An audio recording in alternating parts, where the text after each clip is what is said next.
Right, so just another quick update on the wiring. I've been working on the underside of my double gauge layout. Like I said in my previous video, I'm going to be using Wago connectors, which I've actually now decided to use the 5 ways. And the reason for the 5 ways is just to give me a bit more room for my main bus wire and the dropper wires to feed in. So basically how it works, I've got this 12-way on the end here. I've got the live, which is the start of my main bus feed, goes from there, and that particular wire goes into that 5-way. I've got another part of the main bus wire which comes out again and basically daisy chains into the next 5-way, comes out there, goes through a hole in my baseboard, across my next 5-way, daisy chains there through another hole into the end on this terminal block here. Basically, this terminal block is going to be the same on both ends. If you look closely, you can see there's a red and a black bus bar underneath. These both were originally 12 ways, but I've chopped them in half, so it's turned this 12-way into a 2x6-way. So my main power feed is going in the top there. Any other live feeds I want to put in, and also the same with the EOS, I can just add into these spare terminals on top here.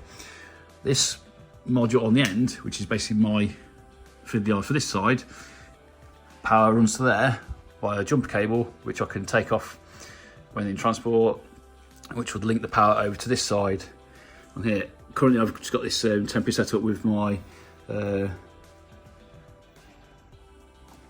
controller via these crocodile clips.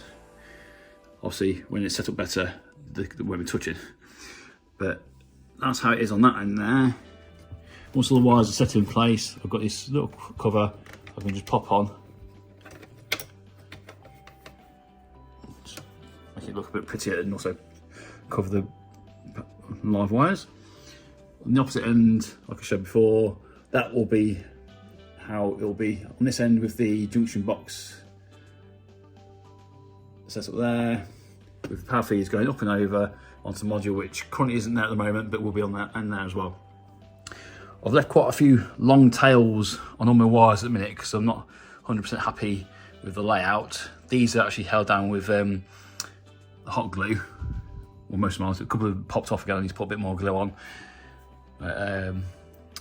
They're roughly in place there because that's where my droppers are from the track on the other side of the layout. So I've got one dropper there, another dropper here somewhere. Also, this cable, which I mentioned last time, I'd used the wrong colour. I've just put some heat shrink around it, so the red is actually an earth cable. Same with this earth, which is actually live, just to make it easy to understand which cable's going where. I've got to make sure when I do the wiring that I avoid these holes for the time being, because this is where my point motors are going to be going. So I've got a hole there, one there, 4 here, because I've got a double slip and a triple on the back side. I've got 2 more point motors going in here, so this wire will need to be moved and routed out of the way so it doesn't foul up with the point motor itself and the wire that will be coming off the point motor. I've got one last point motor here, which is a bit close to that dropper there, but it's not too bad. I should be able to get that in there, as long as I move the wires away from this area here. But yeah, that's progress so far. Hopefully in the next video the wire will be cut to size and a bit more neat than it is now. But I did a test on the track earlier with my little yellow loco, we can just about see on the shelf there, and that seems to be running quite well, even across my double slip and my triple point. I'll show you that in a sec on the video as well. I've recently purchased a Train Tech buffer stop with the light as well, which you can see in the picture there. The red light was at the top when the train approached the buffer stop, and you'll see in a sec as it moves away, the red light at the bottom of the bus stop switches on. My little Russell manages to get over the 3-way point, then onwards to the double slip with no problems.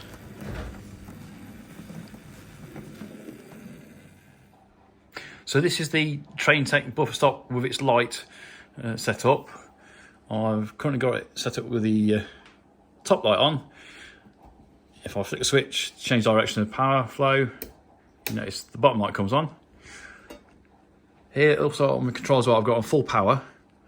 If I lower the power, you notice that the LED light dims and eventually turns out. On DCC systems, both of the red lights will be on at a constant brightness.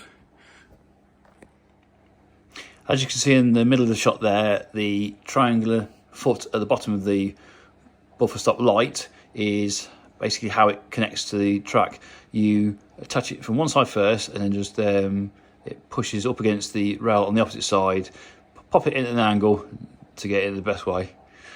So it mounts at the back of the buffer stop. You can see there, that's what it looks like from the front. This is the packaging that the Train Tech buffer stop and light came in. As you can see, it's got the Gauge Master logo. So as I'm led to understand, Train Tech is now part of the Gauge Master company. You've just got that on that sheet of paper there. And on the inside, packaging goes you a lot more detail and instructions basically about the product as well. Pause it if you want to have a better read of the instructions.